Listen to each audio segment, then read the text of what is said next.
player for the Florida State Seminoles. And Charlie was such a great athlete that he literally was the Heisman Trophy winner in football and could have played professional football, but instead went to the NBA. And not only did he make it to the NBA, but he actually played, in the NBA for a long time. He was actually in the NBA for many, many years.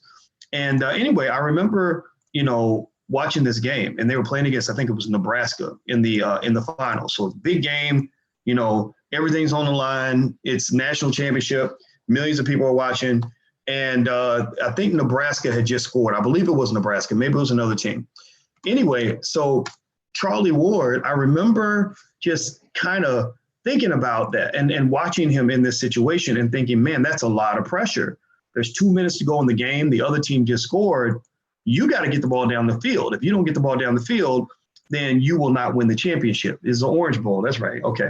And I remember him just being real cool, just kind of like ready, just kind of like getting, working out his arm, kind of getting warmed up and ready to play. And this guy, calmly and coolly ran his team all the way down the field, play after play. It's 5 yards here, 8 yards there, 12 yards here, 10 yards there, and got them into the end zone.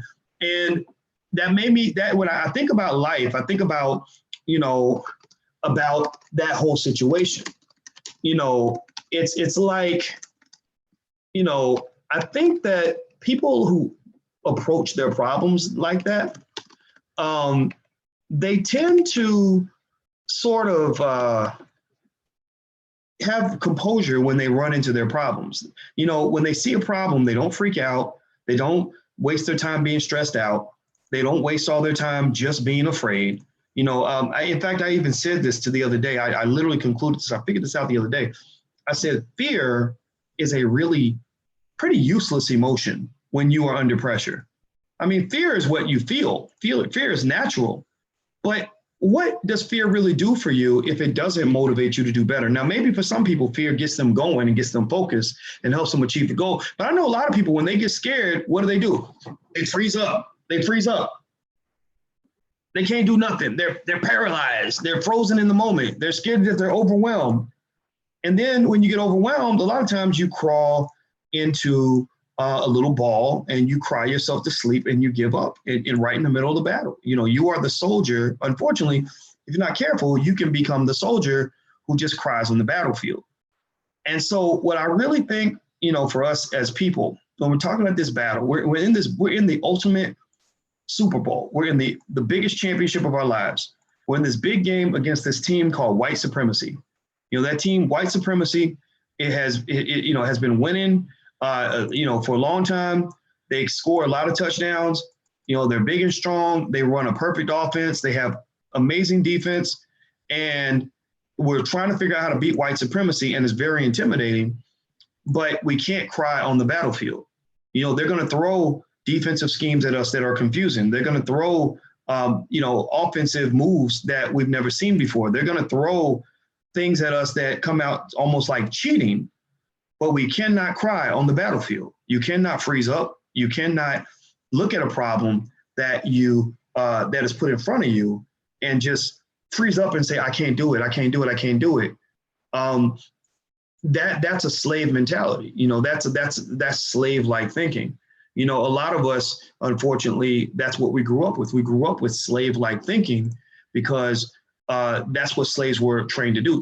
Slaves were trained to be bug-eyed and scared and say, well, I'm not doing nothing. I'm going to sit here and bide my time and wait for my rewards in heaven, right? That's what the slave thinking is. You just sit on the sidelines. You don't play in the game because that's for grown folks. You sit on the sidelines and just wait and be quiet and get your rewards in heaven. That's literally what a lot of us, have always been trained to do. I talked to a friend 2 weeks ago who said, literally, she said, I'm just here biding my time because I know I'm going to get my rewards in heaven. And so I was thinking, well, that kind of sucks. You're not even in the game. You're not even a competitor. You're not even seen as a competitor. And I think that that's just no fun. And I think that is limiting yourself. You're limiting what you're capable of doing when you live like that, and so one thing I recommend you to consider, just consider this. Consider making sure that your children, especially your sons, but also your daughters, that they learn mathematics at an early age. mathematics is a good thing for children to learn because mathematics teaches you strategic thinking. It teaches you how to analyze things. It teaches you how to see the whole terrain, how to play chess, not checkers. Mathematics there's a way of thinking when it comes to mathematics that can be applied to everything. If you've ever seen me do something that looks like it worked out pretty well, or something that I've done that's pretty amazing. Like, for example, I'm able to reach over 1 million Black people a week, and I feed 20 or 30 Black people a month. And I did this with no corporate backing, no sponsorship, no nothing, no bank loans, none of that.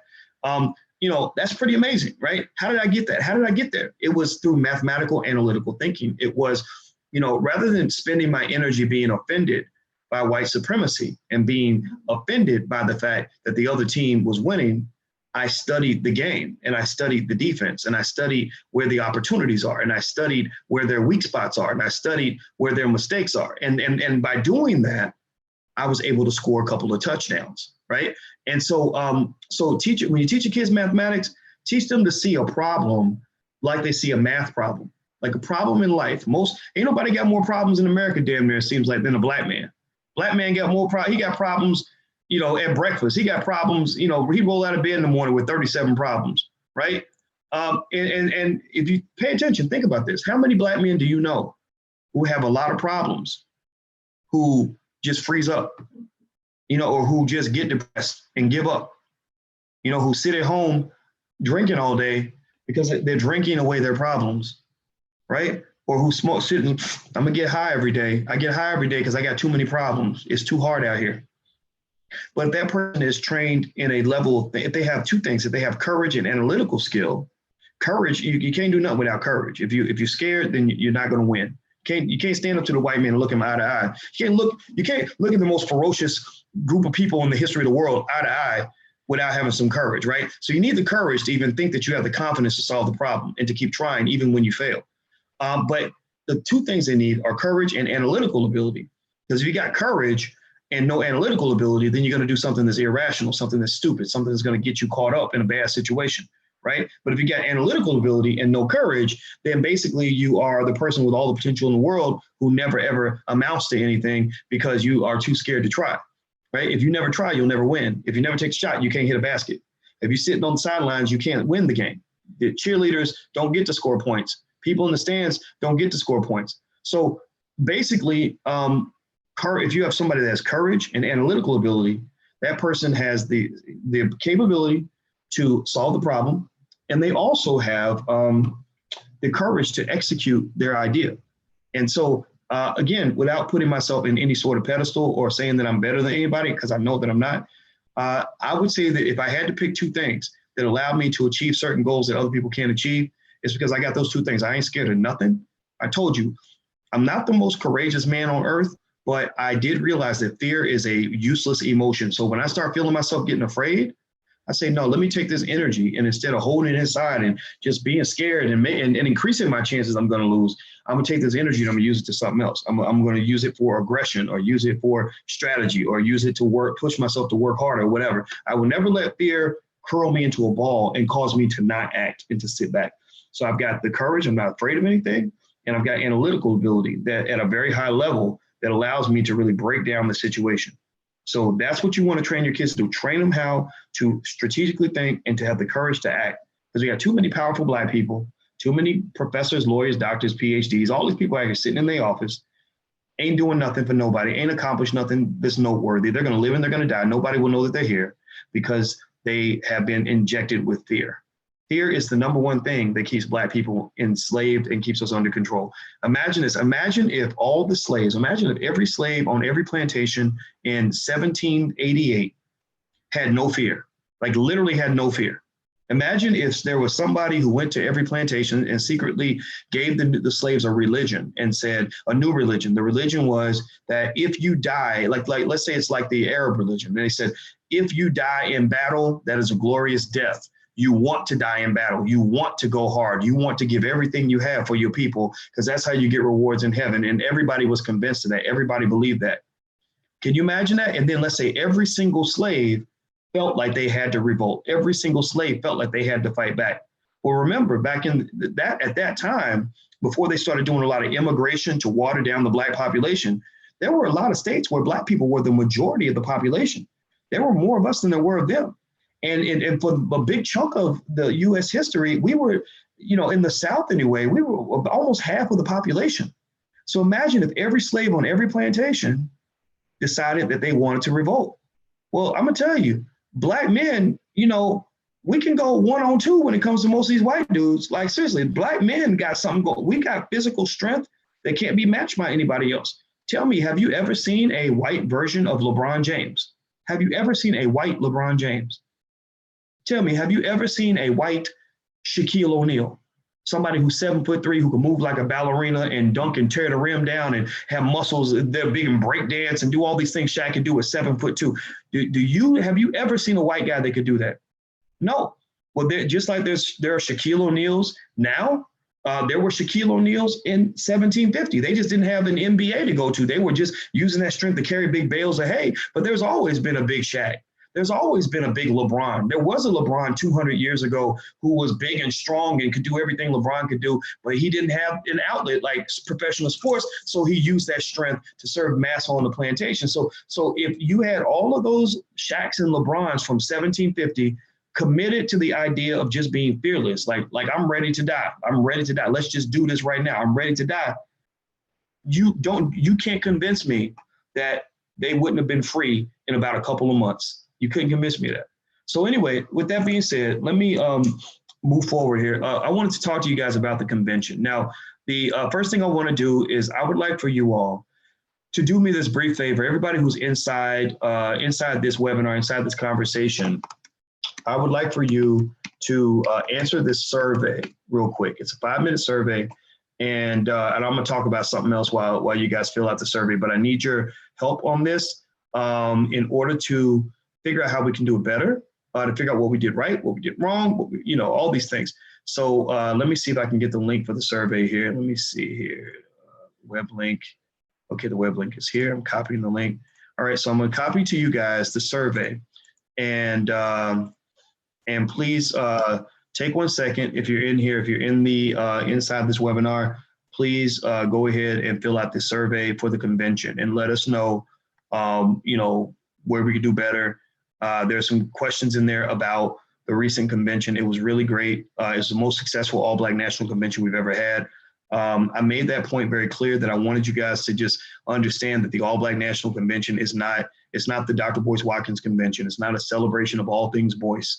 I'm glad to be a part of it. I'm honored, but really I need you to celebrate yourselves. I need this to be about you and not about me.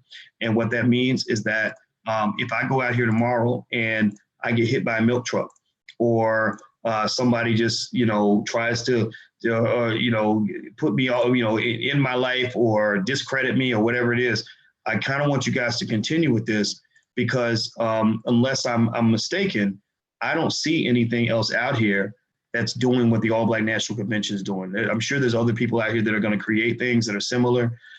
People are watching, and they're imitating, and I think that's great. I love it. I love when people copy what we do because the survey's in the chat.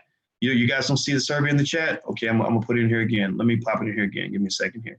Oh, you know what? I think I might have messed up. There we go. Tell me if you see the survey now. Sorry about that. Thank you for letting me know that you didn't see it. Tell me if you see the survey. Okay, good. All right. So, basically the thing is, I kind of need you just to realize the importance of this mission. We're on a mission to Mars. Black people are on a mission to Mars. We are trying to literally go places where Black people have never gone before, which means we have to be innovative. We have to be brave.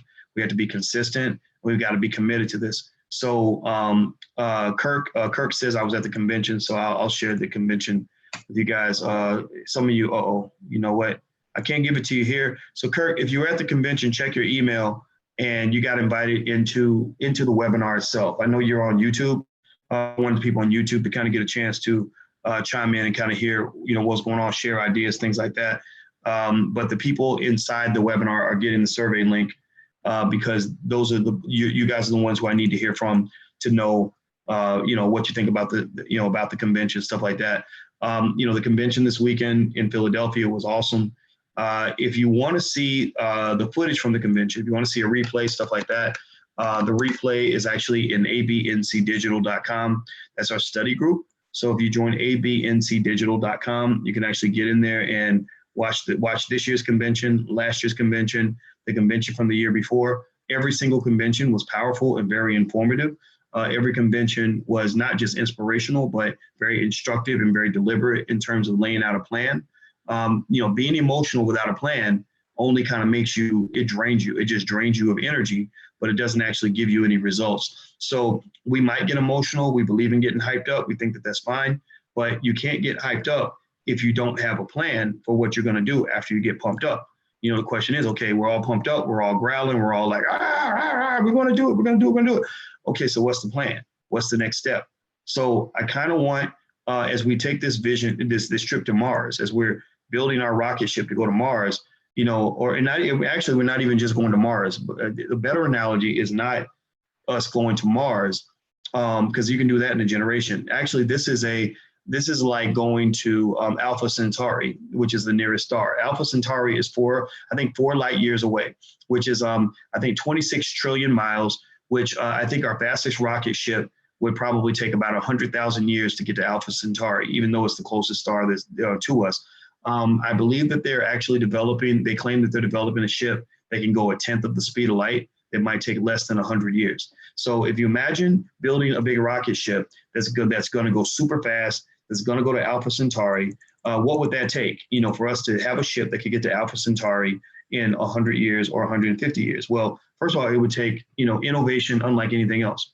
You can't do everything the way you did it before. It's like Black people, going to another solar system, or us going to another plane of existence, or creating another reality, building a stronger community. We can't do things the way we've done it before. We can't. If we're building Wakanda, whatever it is we think we're building, we can't do it the way other people have done it before. That's the first thing. Old rules don't work. They don't get you there fast enough. So all the stuff like let's vote for the right politician, or let's, get some more affirmative action, or get white people to give us more jobs. Those ideas have proven that without any doubt not to work. So that's really actually good for me. That helps me. If this were 1975, I'd have a harder time getting people to understand that this doesn't work, but they've seen 50 years of evidence that it doesn't work. So you have to be extremely innovative to build that rocket ship to go to Alpha Centauri, right? It has to be the fastest ship you've ever built, have a capability that no ship has ever had, et cetera. Second of all, you have to have people that are courageous and truly committed to be a part of this journey, because everybody who gets on that ship, first of all, it's the first ship, so things can happen, disasters happen, the ship could blow up, people could die, right? So it's not everybody that's going to get on the ship. It's only the people that are really, really ready, that are really, dedicated and devoted to this idea. They're devoted to an idea. The idea is that they can get to, that they can create a better life for future generations, right? If they're not committed to the idea, then they shouldn't get on the ship, because not only is it a risky idea, but they're not even going to be the beneficiaries. The first generation of families that get on that ship to Alpha Centauri, the trip's going to take 150 years. The first generation that gets on that ship is not going to live to see the arrival to that star, right? The second generation on that ship is probably not going to be alive to see the arrival on that star. It's going to be the third or fourth generation that gets to see it. So they're going to have 3 or 4 generations that are on the ship, that are on this journey, before you get to the 4th generation, where some of the babies and some of the old folks are going to get a chance to see what it's like to be in this new place, right? And so ultimately, for Black people, that's where we are. We are in a situation where we're trying to build a ship, and this ship is going to take us to a place we've never been before. It's going to take us to a place where we are free, where we are strong, where we are economically powerful, and where we are also powerful in other ways, politically powerful, perhaps even militarily powerful. Who knows, right? And in building this ship is going to require our smartest, best scientists, our brightest minds, to commit themselves to developing something that's never been done before, to come up with innovative and creative solutions that will allow us to solve old problems in new ways. We must have that, right? These people can't be cowards. They have to be devoted. They can't just give their spare time to it. They have to give their full time to it. They have to really, really be willing to work together. And the mission must be bigger than one person. You cannot have one person saying, I'm the God of all things, or I'm supposed to be the leader, or I'm the only one who can do this, because one person can't do this. One person cannot build a big rocket ship, just like one person cannot create the entire future for the Black community, right? And then what's going to happen is you're going to have multiple generations that are working together. So some of you, raise your hand if you saw the 100-year plan for Black America that I laid out. And it wasn't even for Black America, it's for Black people all around the world. So if you live in London, if you live in France, if you're in Jamaica right now, if you're in Australia right now, and you're Black and you're watching this podcast, you're included in this plan too.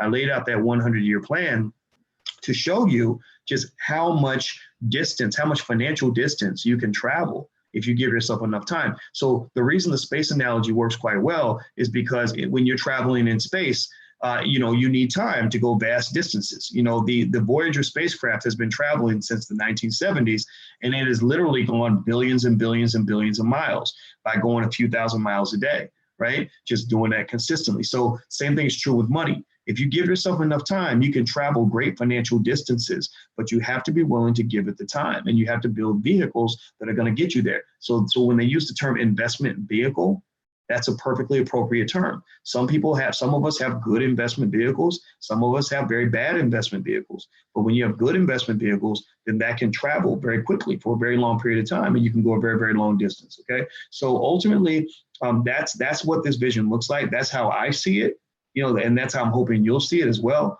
I'm not asking everybody to get on the ship. I don't think everybody can even fit on the ship. I don't think everybody's going to be able to see that kind of vision or be willing to make that type of sacrifice. But there are people out there who are like me, who are thinking, okay, well, it's okay if I don't get everything that I want in this life.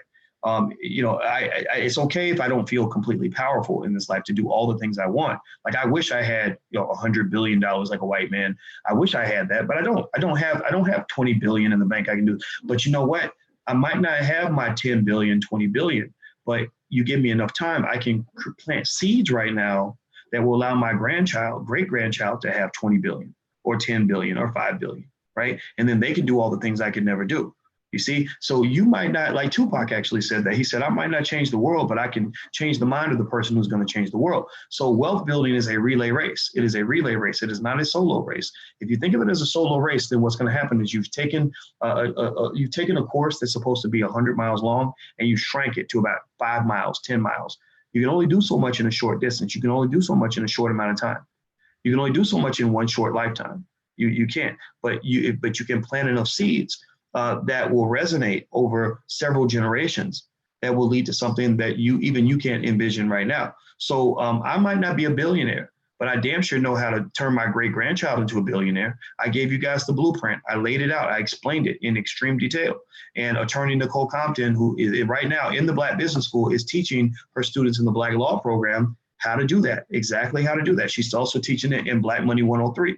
So basically, there are blueprints out there where we can get our children in position for the long term, and our grandchildren in position, and our great-grandchildren in position where they can do things that you can't even imagine. So let me know if you had a chance to fill out the survey.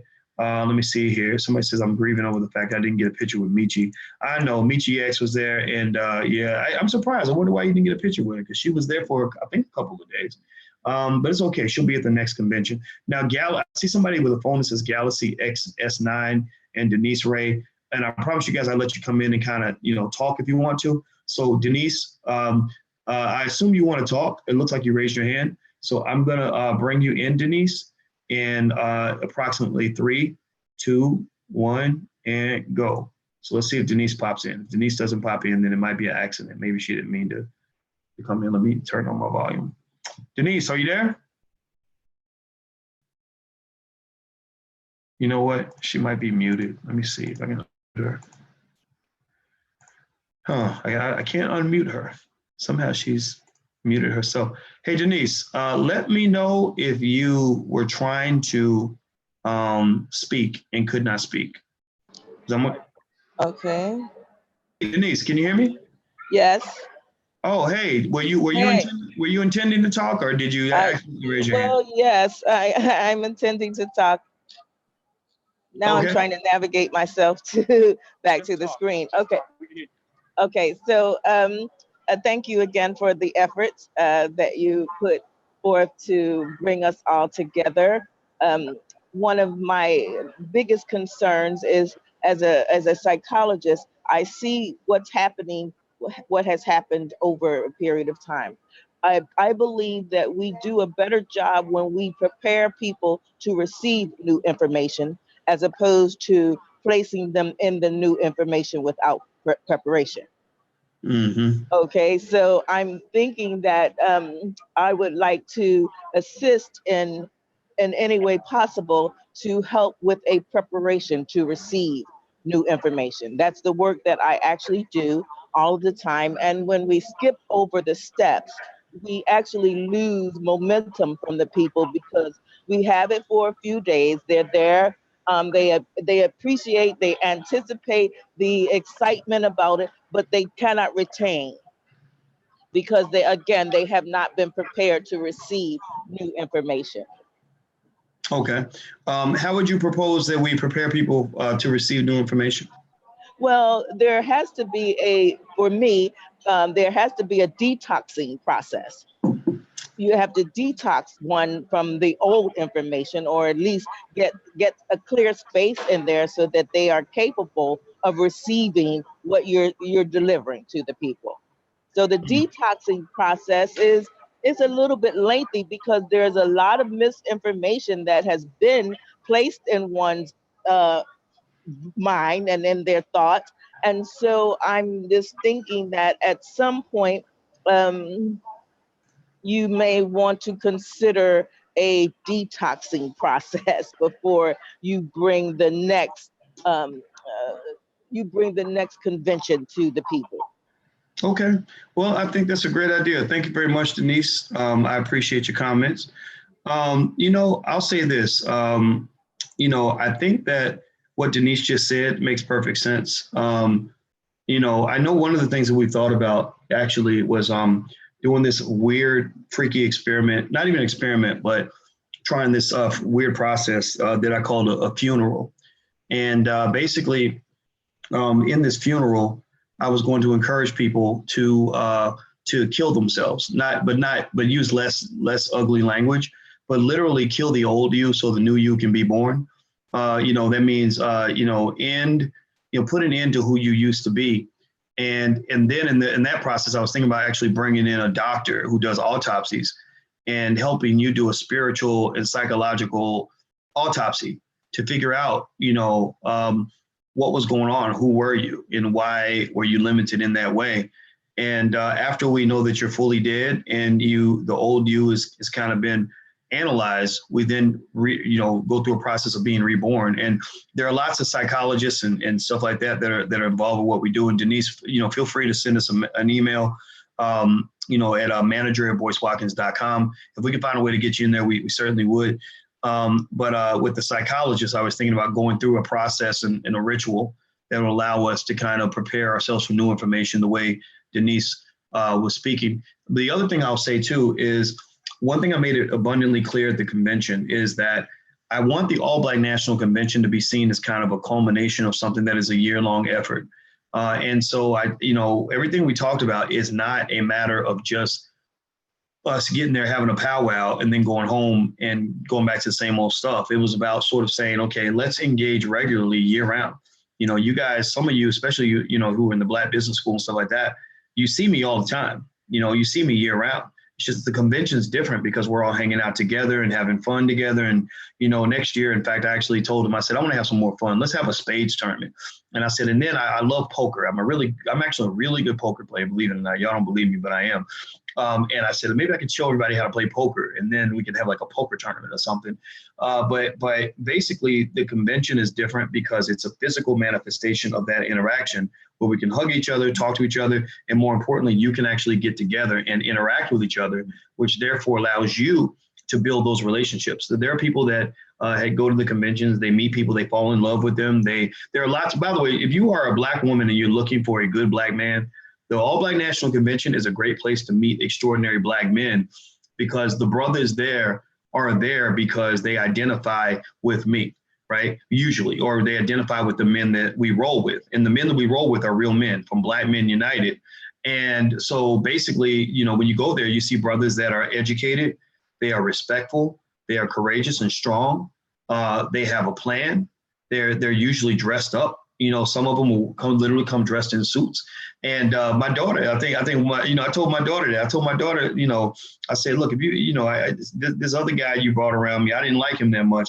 I said, come to the convention. I said, just, when you get there, you'll be looking cute. I bet you one of these young, handsome men is going to holler at you. And he did. It happened. Some black guy, I ain't trying to put him on blast, but it made me happy because these are the types of men that I was okay. I was like, okay, I'm cool with you talking to my daughter because, you've earned that. You've earned that respect. And it's happened more than once, not just with my daughter, but many people's daughters. So literally, even if you're looking for somebody to build with, whether it's in a business partnership or a romantic partnership, that's one thing that I think is really cool about the convention is that there are really great people there. Two young brothers came up, young guys, really young guys. One was in 26, 27, maybe 26. And the other guy was about 35, and they had a security firm. And there were two young guys that they look like they were in the Nation of Islam. A lot of Nation of Islam guys come out too. And, Nation of Islam is always they carry themselves in a specific way, which I just love. I find that quite admirable. And they, I thought they were in the Nation, but they weren't. But they were both very well dressed, and they offered to do security for me. And they did a great job. It was just no drama, no silly stuff. That's the thing. There was literally nothing there that I saw at all that was just stupid, stereotypical BS. It was, smart people, fun people, serious people, entrepreneurs, people with a plan. And so it's a great place to go if you're in that category. It's not a great place to go, if you're looking for more of the same. That's just not what we do. There's enough of that out there. All right. So anyway, I see somebody, their phone, it says your phone is Galaxy S9. I don't see your name, but I'm going to hit the button to allow you to talk, and we'll see if we can hear each other. So let me know if you are able to talk, because I'm looking. Dr. Boyce, can you hear me? There we go. Hey, who am I talking to? This is Ronald Westby from New Orleans. Hey, brother, how you doing? I'm doing fine, sir. I'm doing real fine. I enjoyed the convention, and I had suggested to you that we really need to target Black males from 15 to 25. And I think it would be great, even though I know you don't particularly, I think I heard you say it last week on one of your videos, you don't particularly care for donations.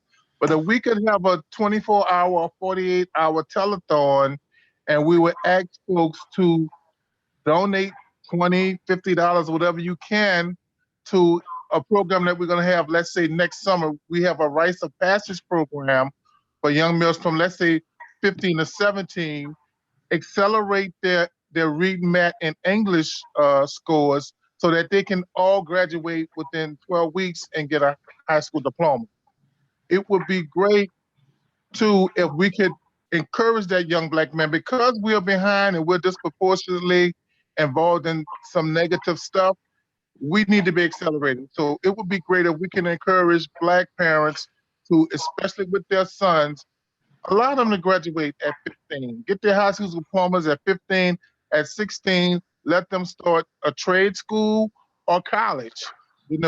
America's tough. It's not about our advancement. We have to be about our advancement, and we have to do new and creative ideas to propel ourselves ahead. And it's in our hands. We could do it. Just like the lady was saying about preparing Black folks.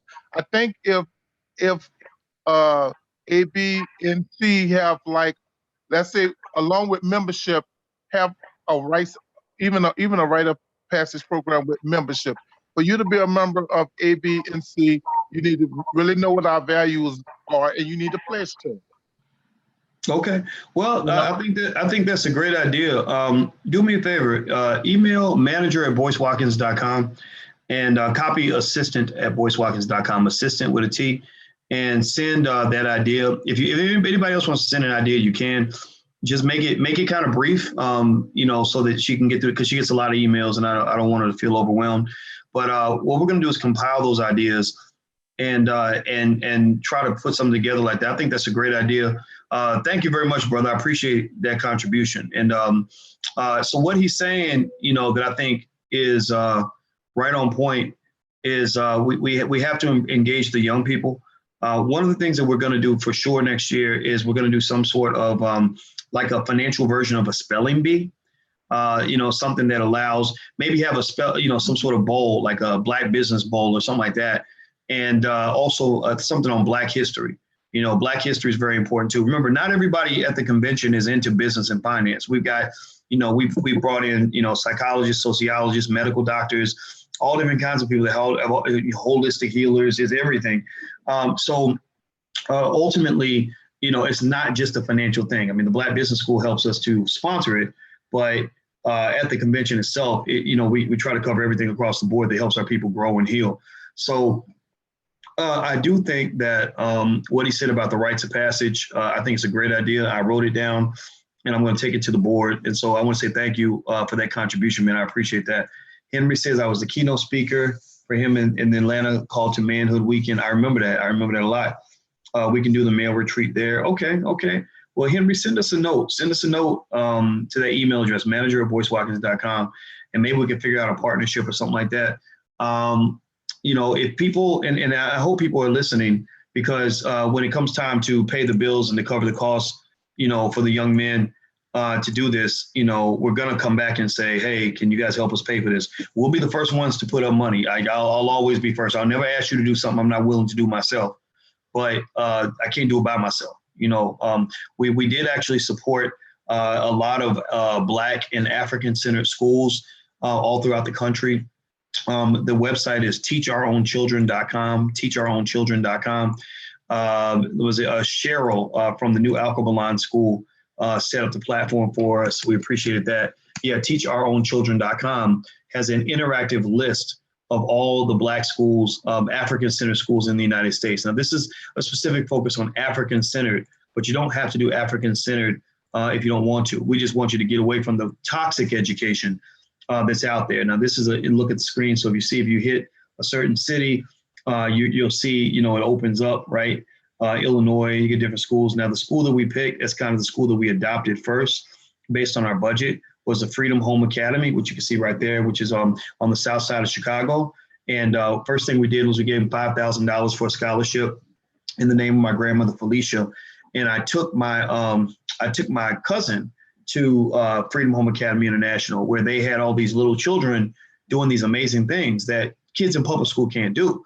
And which defeats the myth that Black kids can't be educated, because they're doing it. They're already doing it. All you got to do is give these schools $1 billion or $2 billion, and they can actually build up schools all across the United States.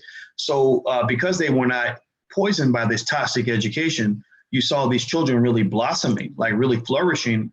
And literally they were as good at academics as a lot of our other kids are at basketball.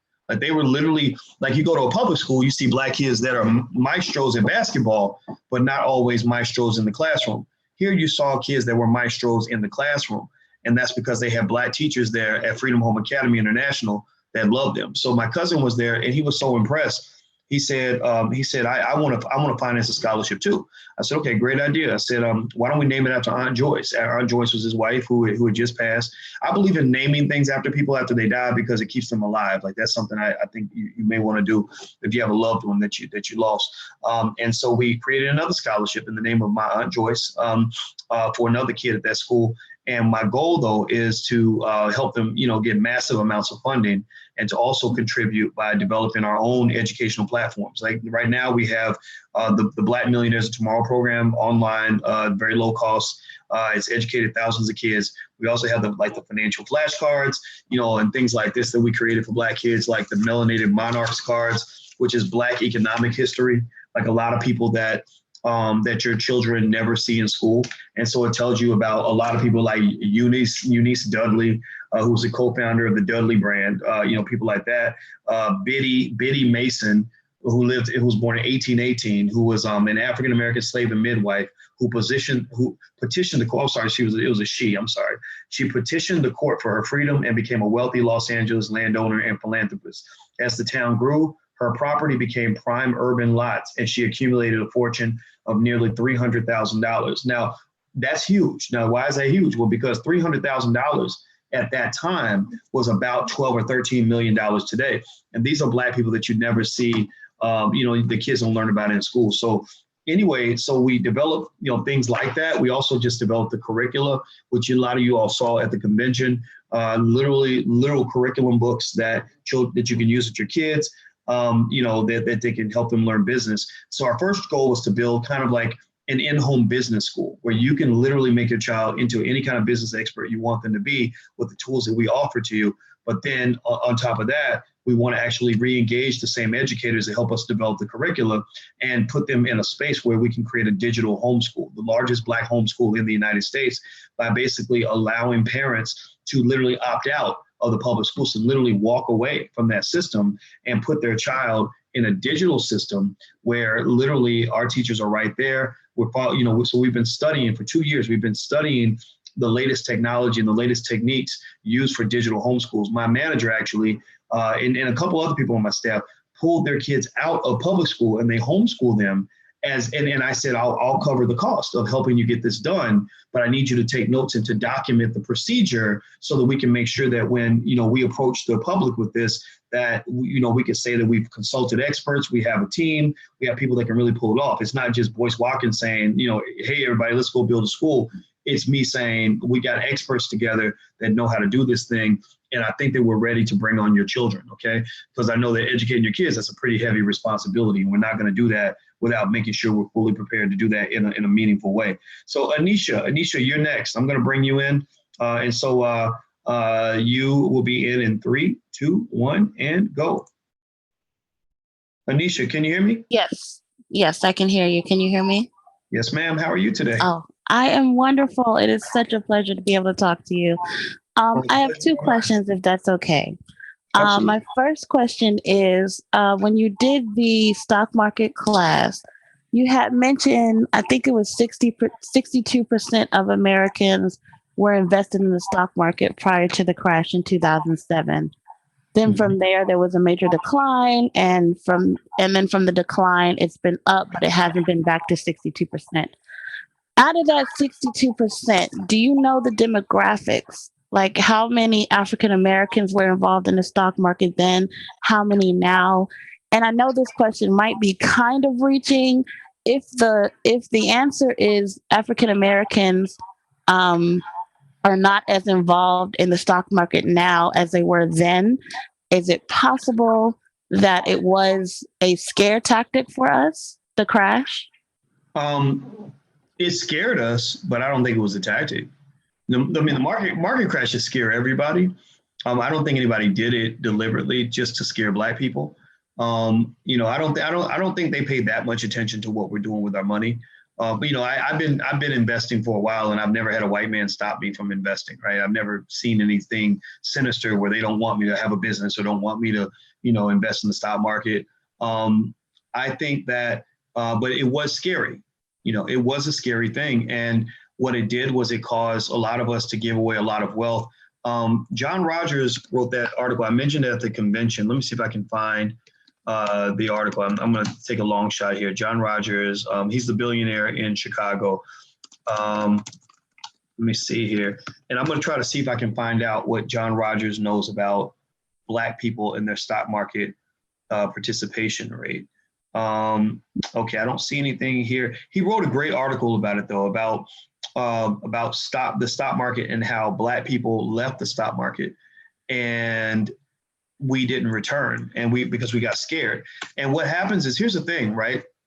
If you walk away from the stock market when you're scared, that's literally the worst time for you to walk away, because what happens is you're selling when the prices are low.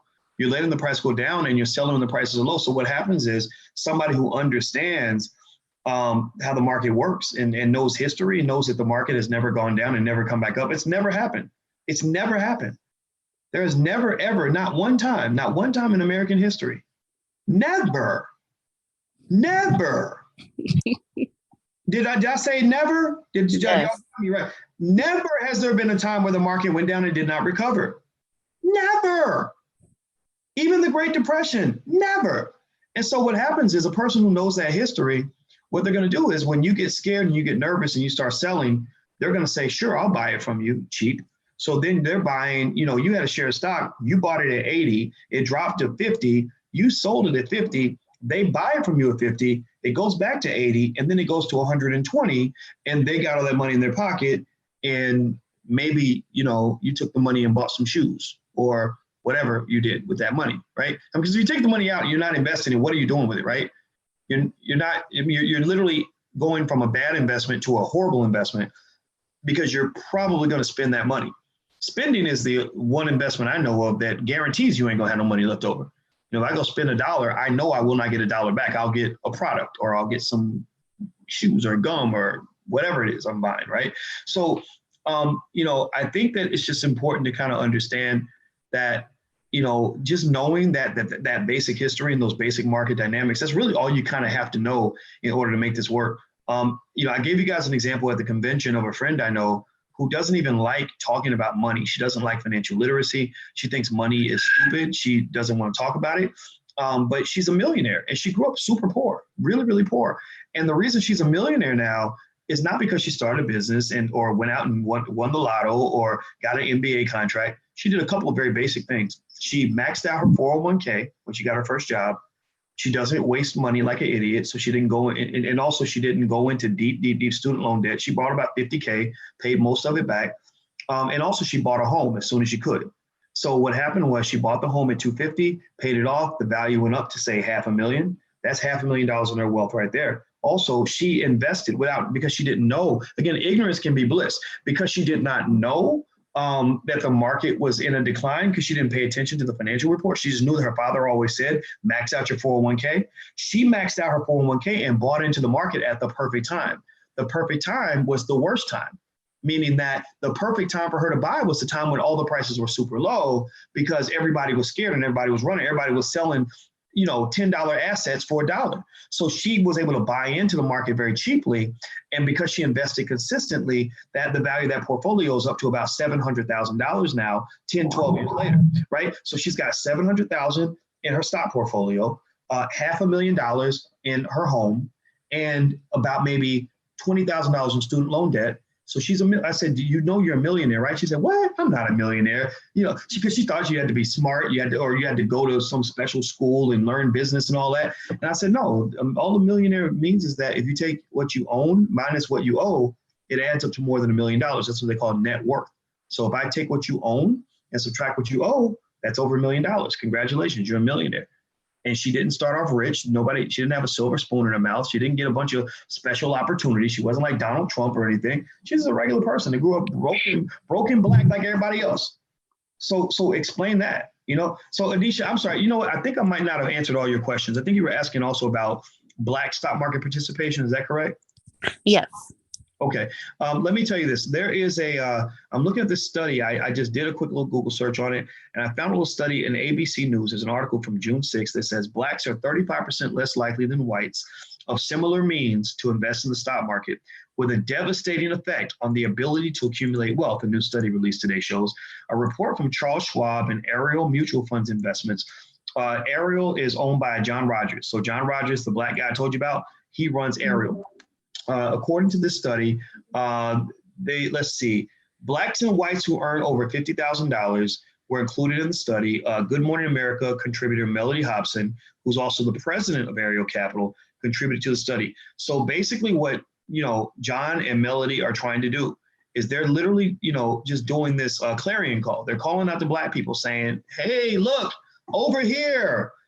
Your reparations are over here, like money's over here. And because they're not rappers or whatever, maybe because they're not rappers or preachers or whatever we listen to, nobody's hearing it. But the reality is that smart people are listening to them. And I think they're absolutely correct. So I hope that helps you. I hope that answers your question. That helps a lot. I have one more question, and it's very, very brief. Sure. My brother, he's the one, actually, you met him briefly in the stock market class. He was the one that was hearing impaired. We were sitting in the front. I remember your brother very well. He was sitting up near the front in the front row. He had the afro. My brother. Exactly. Yes. So he actually has a revolutionary idea, and it's going to involve creating an app. So he just wanted to know, do you have any contacts that can help him create an app? Why don't you give an email where people can get in touch with you, and then all the app creators and people who know app creators can send you a note. Is that okay? Do you want to give? Yes, absolutely. I'll do. Anisha, can you hear me? Hey, Anisha, what happened? Where'd she go? Let me see. Looks like she got muted. Hey, Anisha, can you hear me? Anisha, if you can hear us, put your email address down in the chat, and I will share that. And if I don't say anything, if I don't say I saw it, then just put it in there again until I get it. And if not, also email manager@voicewatkins.com. And Dante's mentioning that Fiverr.com has people on there that can help you create an app. Just be careful about that, because if you try to get an app built or whatever, and you hire somebody off Fiverr, what'll happen is you'll get a lot of people, that don't know what the hell they're doing, and they just want your money. It'll be somebody from Pakistan or something, and you'll end up getting robbed. I know a lot of people who told me they got robbed that way. So be very, very careful. Make sure that they can show you examples of what they've done. Have a conversation with them. Maybe even if you know a techie, they can talk to them and make sure they know what they're talking about. That goes a long way in making sure that you don't get ripped off or anything like that. By the way, everybody who wants to see the footage from the convention or watch the live stream, the recordings are in there. It's in our study group. Our study group's at abncdigital.com. That's abncdigital.com. So make sure you, feel free to take a look. The first month is totally free. And it's a good thing to show your family. If you want to share what your experience was at the convention, we would love your help in telling everyone, what a great time you had. And abncdigital.com, they can watch all the convention. They can watch the previous conventions. They can watch the convention we had in London, which was really amazing. They can watch the event I had with Farrakhan. I had kind of a 2-hour teaching session with Louis Farrakhan, where we were talking about the pillars of building Black families and Black wealth in the Black community. There's a ton of stuff in there. The movies that you saw, the Melanin Code is in there, which the Melanin Code is right there with Hidden Colors in terms of movie quality. It's right there with the best that I've seen. It's by director Marcus Small. Marcus Small is legit. He's a great director. There's also Raising a Black Scholar, directed by Tierra K.J. Williams. Resurrecting Black Wall Street, The Blueprint, which tells the story of the Black Wall Street Massacre from a Black perspective. Dorian Chandler, who's an award-winning director, she directed that. So there's a lot of good stuff in there that will educate the entire family. So feel free to take a look. Let me see here. She don't want creepers sliding into her inbox. I know, right? That's funny. I think giving out your email address on the computer can be kind of risky. But let me see if she. Let's see. I'm looking to see if she shared that information. Okay, I don't see it in the chat. Maybe put it in the Q&A section, sister. That might help. Now, I see some questions. Okay, Monsa says, "Hey Doc, how you doing, Monsa? Good to see you." Sundai says, "Should Black people vote?" I think Black people should do whatever you want. And that's what this is. Literally, this statement is what makes me apparently one of the most dangerous Black men in the world. Not because I'm telling Black people not to vote. I would never tell you not to vote. My God, I'd be worse than your oppressor if I was trying to force you to do something that didn't make any sense where you haven't made your own decision. I've never told Black people not to vote. I've just told Black people to make their own decision. And that's something that makes me a threat. That makes me a huge threat to a lot of people because they're used to kind of bullying you and intimidating you. And when you talk about scare tactics, earlier we were asked about scare tactics. That is an area where scare tactics are used. Scare tactics are used when it comes to voting. Like, pay attention to the language. The language is very much like, we got to keep the Republicans out of office. We got to get Trump out of office. They're going to reinstitute slavery if we don't get them out of office. My God, if this Republican gets elected, it'll be the end of the world. It's usually scare tactics. And why? Well, because they found out that in campaigning, when running for office, it's better to just be negative about the opposition than it is to be positive about yourself. So rather than telling people what you're going to do that's going to be beneficial, they instead would rather tell you all the things that the other person's going to do or that are going to hurt you. Now, somebody says Melanated Moguls is sold out. Are you sure? Did you go to melanatedmoguls.com? I didn't think it was sold out. Let me, I'm going to call my assistant. Melanatedmoguls.com is where those flashcards are. So let me check. I'm literally going to call Shantae right now while I got you on the phone. I'm going to ask her. She's going to be mad if I call her on speaker while I got you on the phone. So I'm not going to have her on speaker. But yeah. So what was I going to say? So ultimately, that is an area where scare tactics are used. Hey, Shantae? Hey, there are some people online that wanted to order the Melanated Moguls cards. They said they were sold out. Are they sold out? Oh, do we have any coming? Yeah, get some in there. They're all hyped up. I sent you a message about it on Basecamp. Did you get my message on Basecamp this morning? Yeah, I've been sharing a mogul a day every day, and people love the cards. But I guess we ain't got none.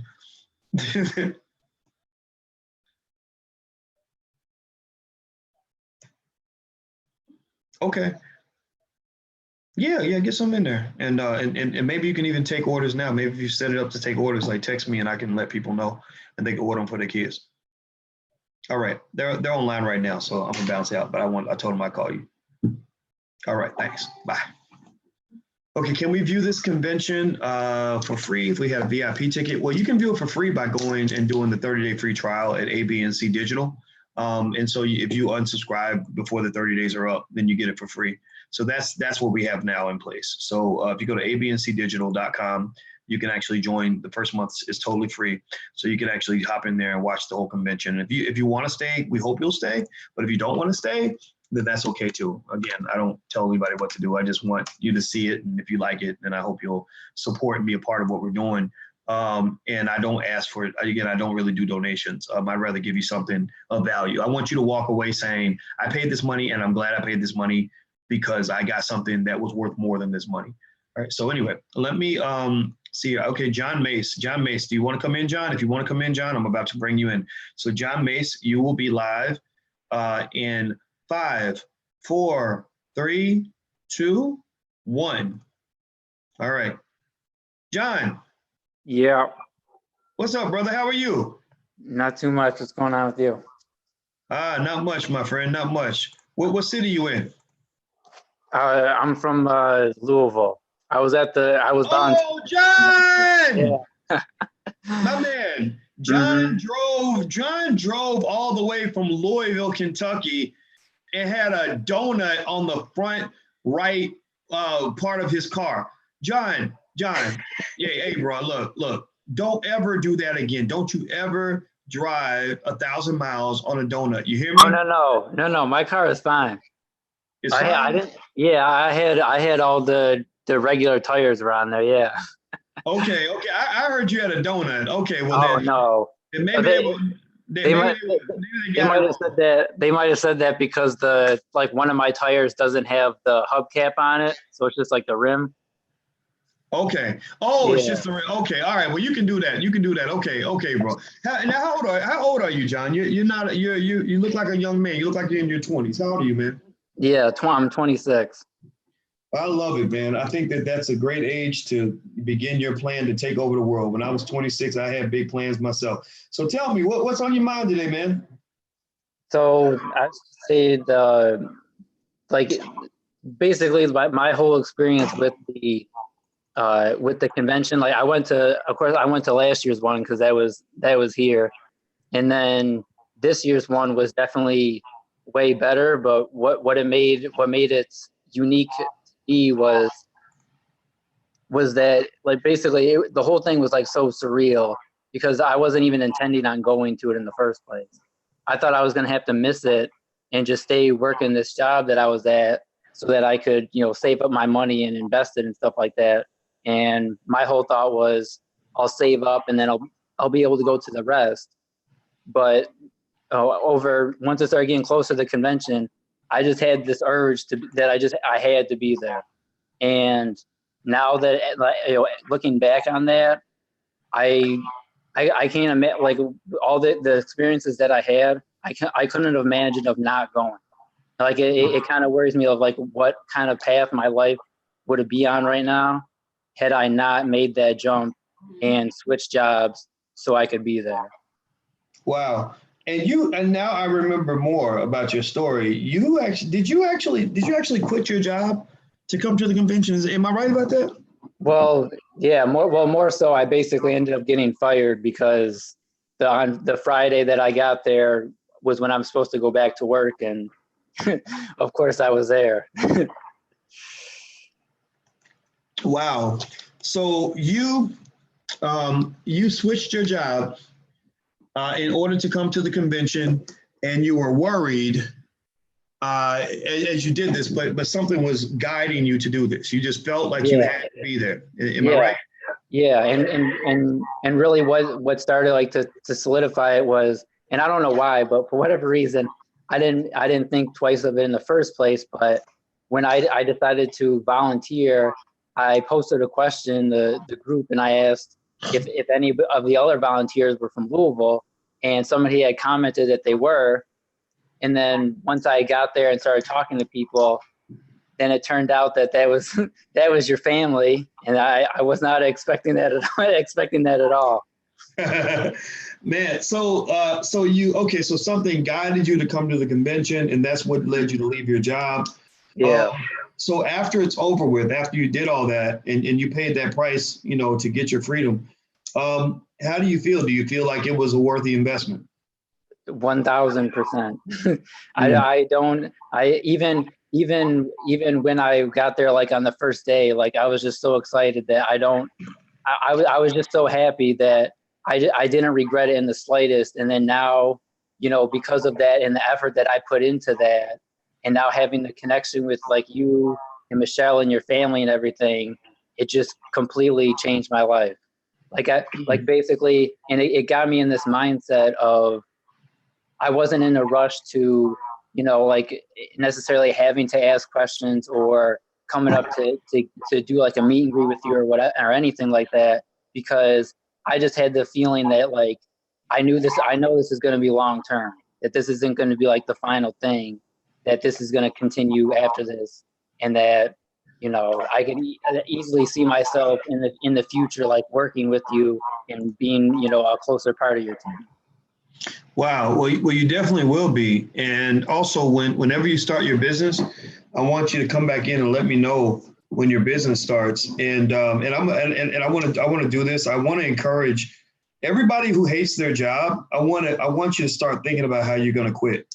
I just want you to start realizing like you got one life on this earth, and we're going to help you do that. And one of the ways I want to help you is, I think I like this. I like this sort of interactive conversation thing. So I'm gonna start doing more of these. And if you quit your job and you come in and you talk to us and you tell us that you quit, then first of all, we're going to congratulate the hell out of you, but then and recognize you. But also, if you have a business that you're jumping into that you just created, we'll do a cash mob on your business right there on the spot. I will share the link. You just bring me a link. Bring me a link to a quality product. Don't be bringing no bullshit now. But if y'all bring me a link to a quality product, then I will share the link right then and encourage people to go do a cash mob on your business. And because other people who are here believe in the same thing, if they can support, they're going to support because they're going to want that support too. So John, when you start your business, brother, you come back and I'm going to share the link to your business and I'll be the first one to step in and buy something from you. Okay, man? Yeah, actually, I do have you ever heard of It Works before? It Works. No, what is It Works? So it's similar. It's a similar business concept to Avon, where you have people selling and then the distributors and stuff like that. So instead of having like a store, you're selling, it's kind of a person getting a license to sell the product. You know what I mean? Okay. Interesting. So, yeah, I've had some trouble with that, but I've been doing that for like a couple months now. But right now, as far as to make up for my difference in income, what my plan is to finish up with my health and life insurance license. And once I have that, my plan is to sell. Have you ever heard of index life insurance? I do know about it. I don't know the details of index life insurance. I know term and whole life, but index. Yeah, the index is, so you have the life insurance policy, but then there's also an investment component to that. And you're actually, so part of the money, so you got the cash accumulation. And after, I think it's at least, you have to wait, like, depending on how much you put in, you have to wait like at least a couple of years or so for the interest to start to build up. But basically, once it starts to get up high, you can actually borrow against it. So it's basically, you're taking a loan out against yourself up to about 90%. And then you can pay it back at, I believe it's just at the federal interest rate. But you can take out a loan against yourself without needing approval like you would if you went to the bank. And then, then there's also a component to it where you can get residual income. So you put like a certain amount of money in over, let's say 30 to 40 years. And then after that's accumulated, depending on where it is, then you can start to take a residual income that's tax-free. So like depending on how I set it up, I could basically have a source of income once I retire of, like $30,000 a year. And then there's also a component there of, long-term care. So if I was to get like a major illness, that it could cover me, it could cover a certain amount of expenses. Okay. Okay. Well, that I think that's awesome, and I'm gonna support you.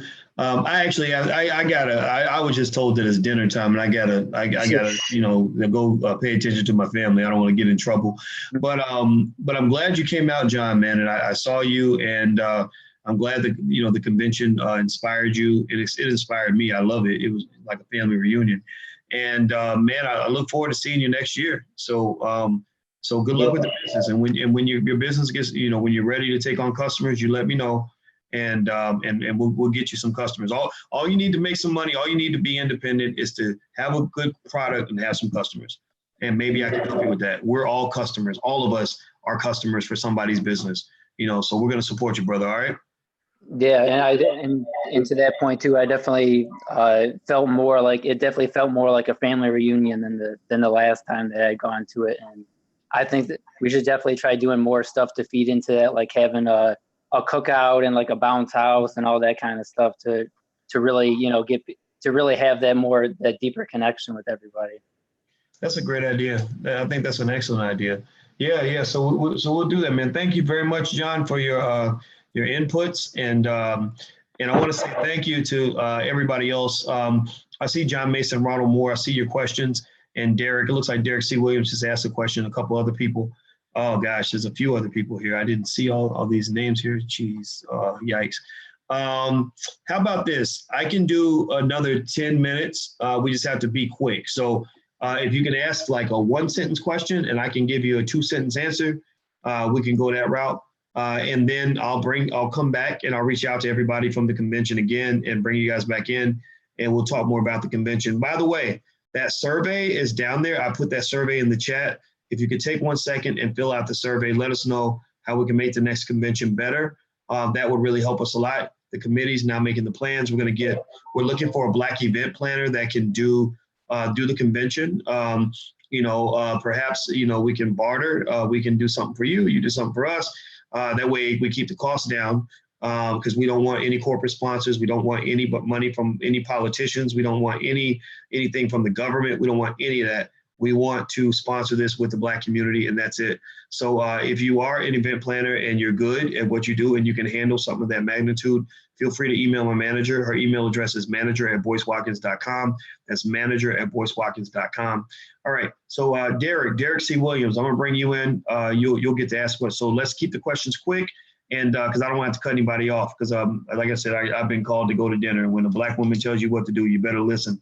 So Derek, I'm bringing you in 3, 2, 1, and go. Mr. Williams, can you hear me?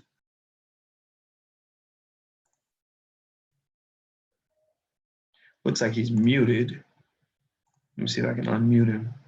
If I can't unmute, I keep hitting the unmute button and it's not letting him mute or unmute. Hey, Derek, are you muted?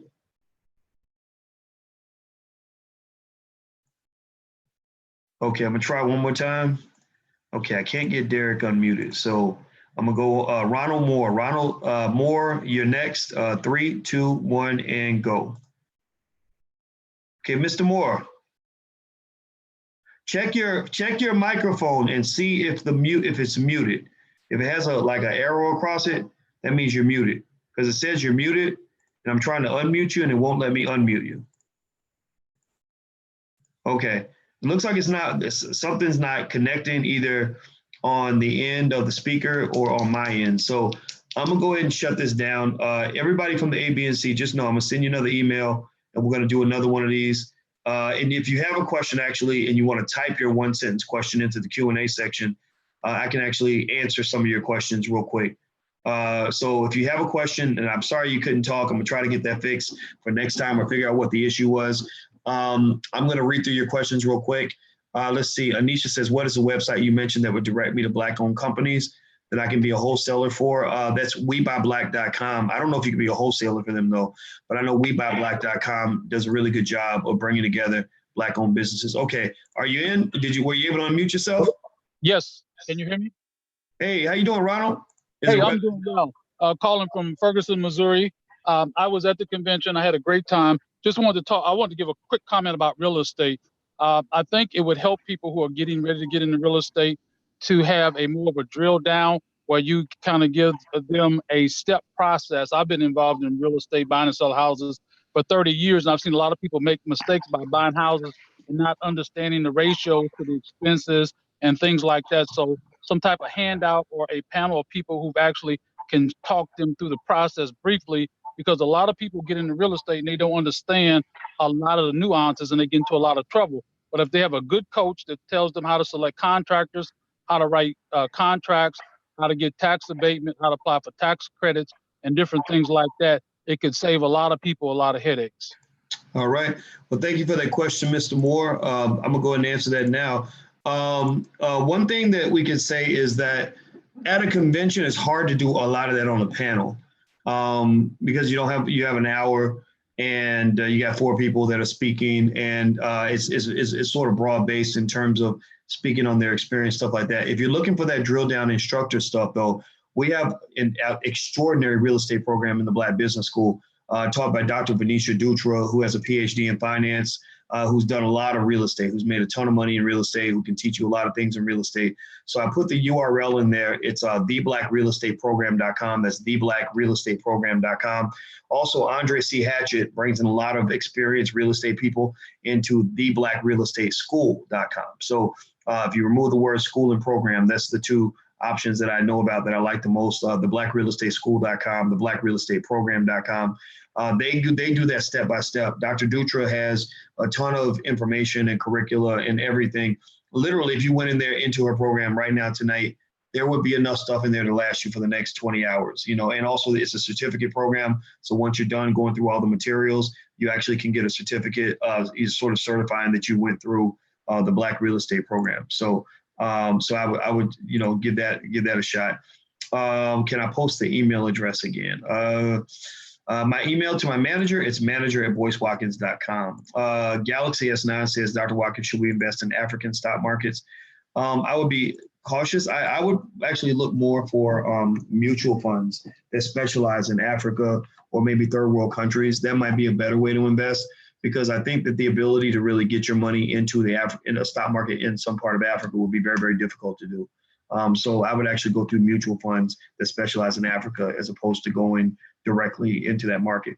By the way, Shantae did say that if you wanted to pre-order the Melanated Moguls flashcards, I think she set up the pre-order. I don't know why she would have these beautiful cards that I have and not have them available right now, but they're really good. As you can see, there's Andy Malone, Thomas Day. Like Andy Malone, a lot of people don't know that Andy Malone actually is the person who created Madam C.J. Walker. And she was actually more impressive than Madam C.J. Walker because she educated hundreds and hundreds of people. And so a lot of people think that Madam C.J. Walker, for some reason, got all the credit, but Andy Malone was actually the one who really got everything going. Derek C. So you can go to melanatedmoguls.com if you want to take a look. It's melanatedmoguls.com. Derek says, Dr. Watkins, thanks for signing my daughter's Black Millionaires Tomorrow certificate on Saturday. And thank you for my Democracy DVD. Yeah, absolutely, man. I was very proud of your daughter, Derek. His daughter just got a certificate out of our Black Millionaires of Tomorrow program for children. So if you want to get your kids ahead of the curve, you can actually have them go to blackmillionairesoftomorrow.com. The first month of that program is free. That's blackmillionairesoftomorrow.com. And also when you join that program, you get free automatic access. Since you're a member, you get automatic access to the entrepreneurship program for children that I'm about to release. I'm almost done with that. And so now you've got different modules. You've got a module on money, how money works, the basics of money, a module on investing. You got a module on real estate. You got a module on the stock market, and you've got a module on entrepreneurship. The next one is going to be estate planning. Estate planning is how you plan for trusts and wills and estates so that you can protect your wealth.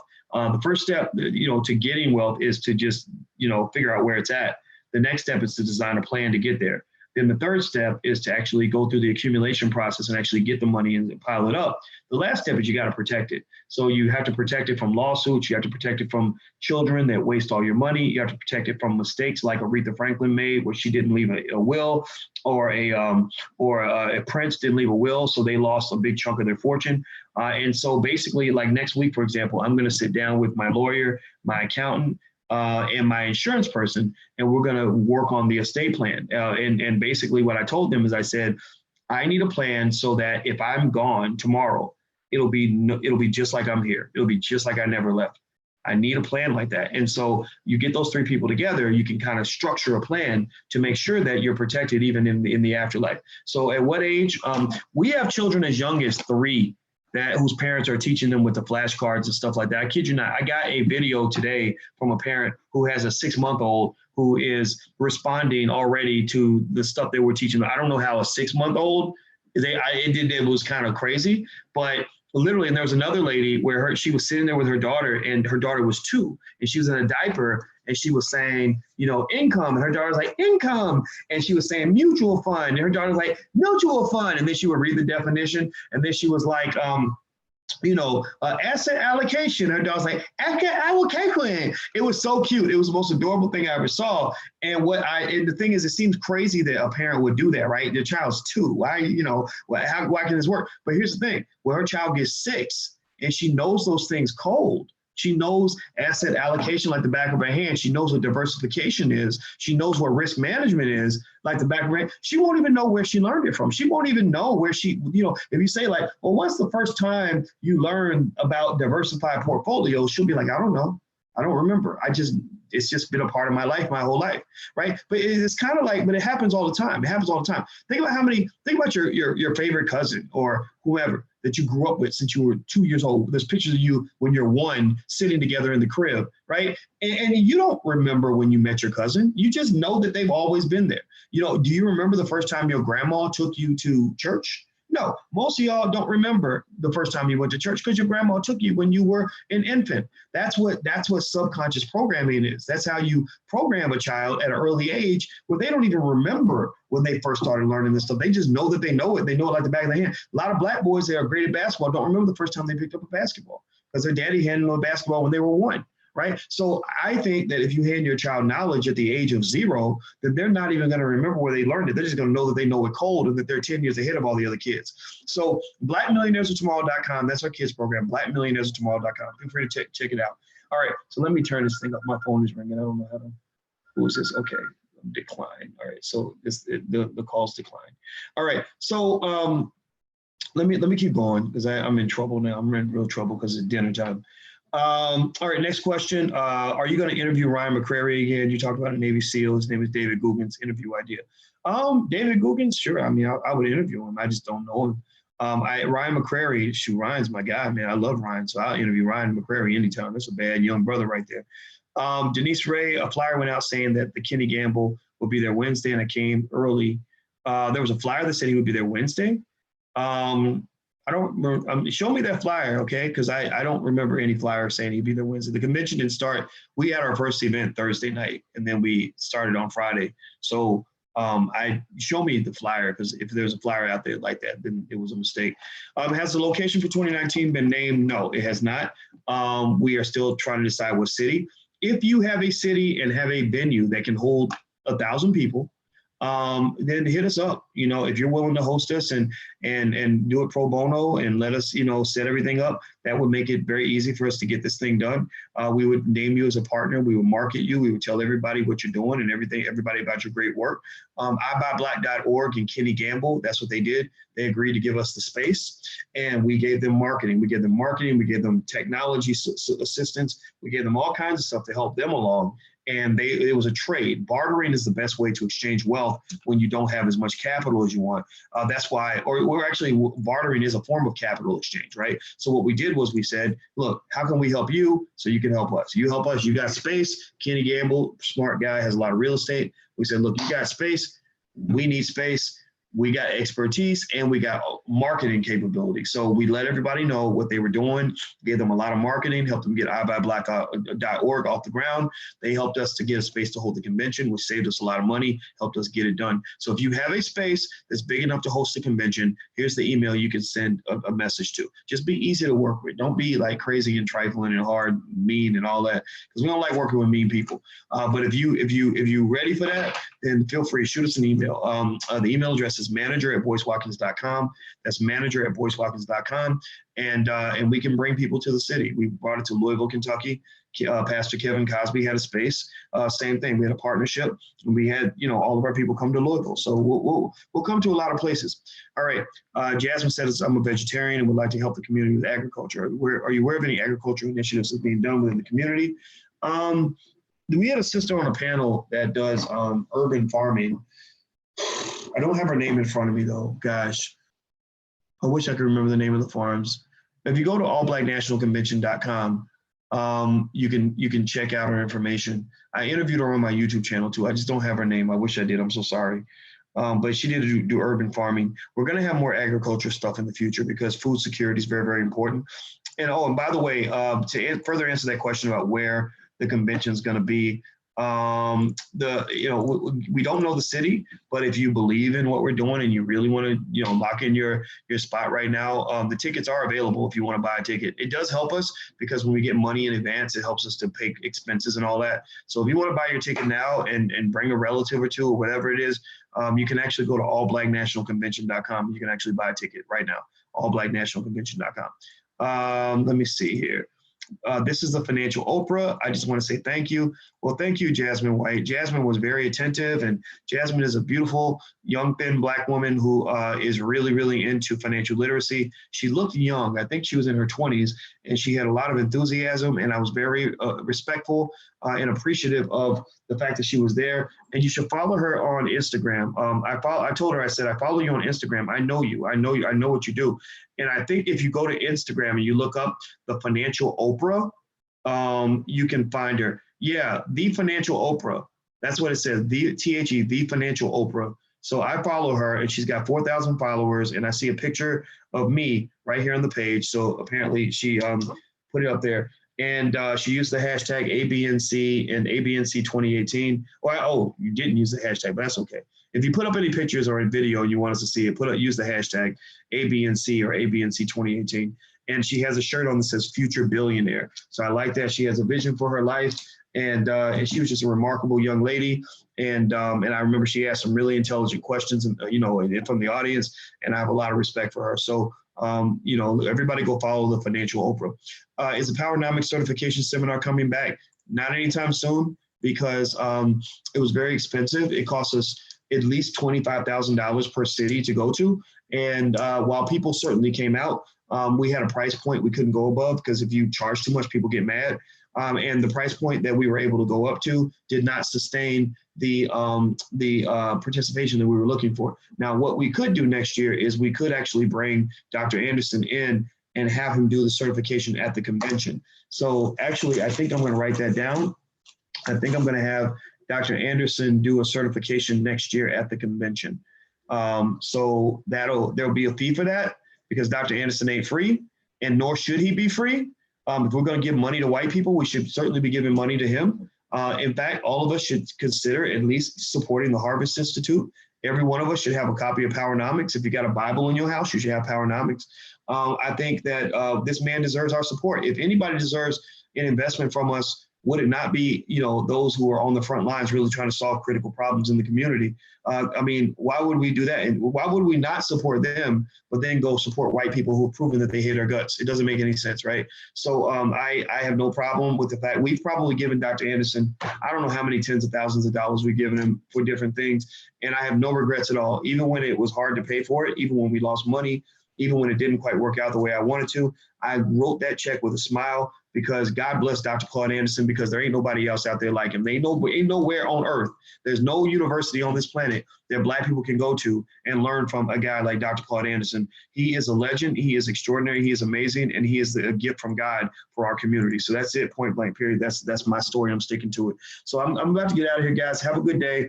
Again, if you want to enroll your kids in our Black Millionaires of Tomorrow program, you can go to blackmillionairesoftomorrow.com. That's blackmillionairesoftomorrow.com. Oh, and the young lady with the urban farm is at Urban Creators. The URL her website is phillyurbancreators.org. phillyurbancreators.org. I'll say it one more time. phillyurbancreators.org. And Yolanda says, 10 minutes, get up and get your food. Don't get in trouble, but I thank you for the information. Yeah, I'm going to go get my food. I plan to talk for an hour. I told her it'd be an hour, and I've been on here for 90 minutes. But, this ain't really work. I just get passionate when I'm talking to you guys, and that's kind of what it is. So and again, that's what makes her a great Black woman. And this is a good note, I think, to take for any young sisters that are looking for the right man, or any men that are looking for the right woman.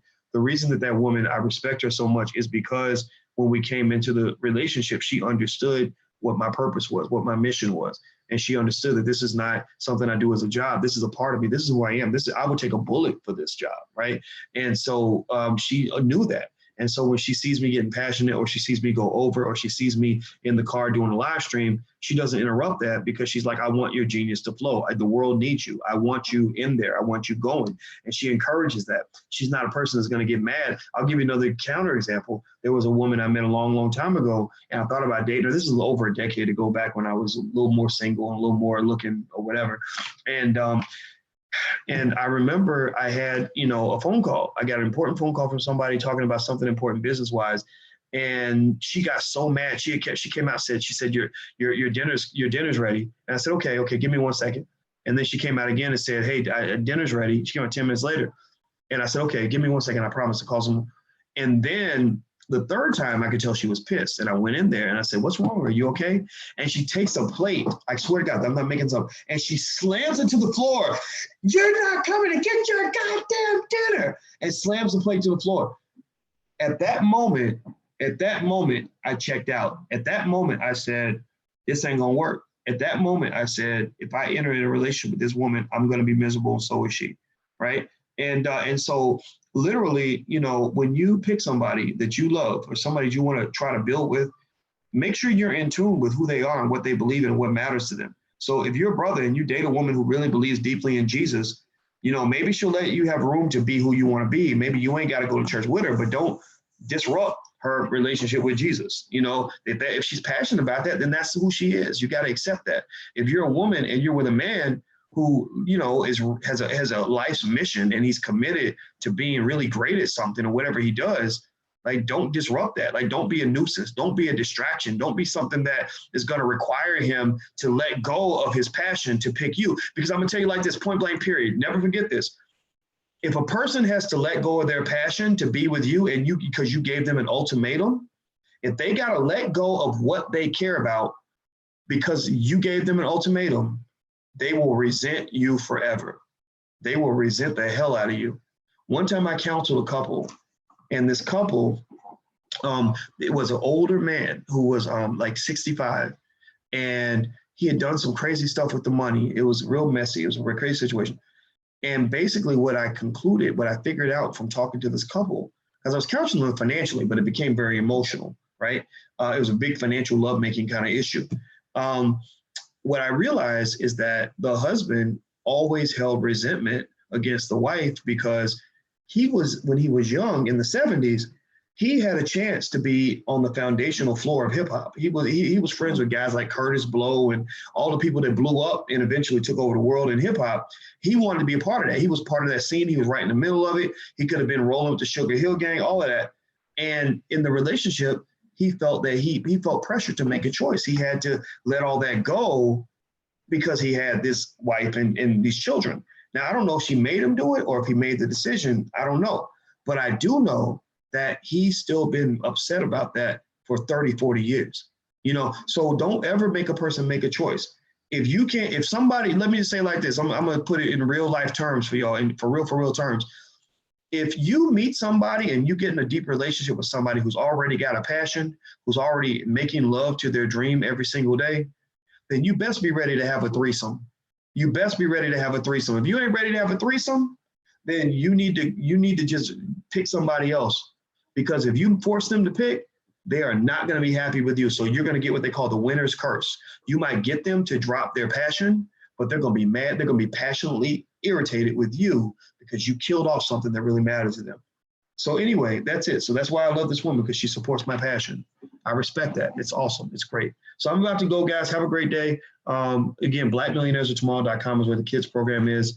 And I'll see you guys soon. Everybody in the convention, please hit that survey, fill it out for us. It's in your email. It's also right here in the chat. I'll put it down here again. Please fill out the survey. Let us know how we can do better next year.